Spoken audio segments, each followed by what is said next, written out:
2020 has started out rocky, to say the least. And during a tumultuous time like this, it's more important than ever to foster a positive and hopeful work environment.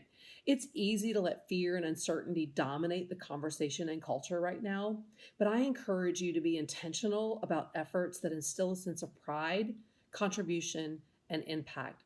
One of the best ways to do this is to start a green team. Better yet, delegate someone on your staff to start one.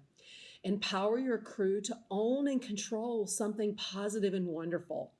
I've been running an online Green Team course that was adopted by a university for their online program. And these students, often part-time in their jobs and often in roles with little or no authority or budget, have launched green teams and achieved results. In addition to many industry professionals who've used the course to start or improve their green teams, over the last 18 months, more than 50 new green teams have been launched by college students through the course.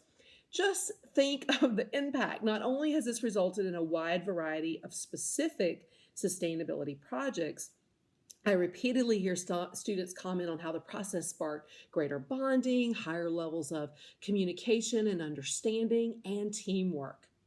They've overcome crazy schedules, language barriers, high turnover, all the typical excuses, and they've gotten it done. Now, maybe it's because they had a grade on the line, but if you're running a business or a department, you have culture on the line. An investment now will pay off in engagement and retention, not to mention the many low-hanging sustainability projects that your team could deliver on.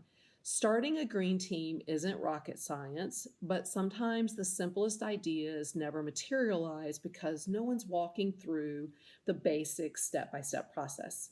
So I'm happy to offer for a limited time the student rate for this course, because if a college student can do it, you can do it. See the comments and the link below, and please share your results and experiences with us and stay positive.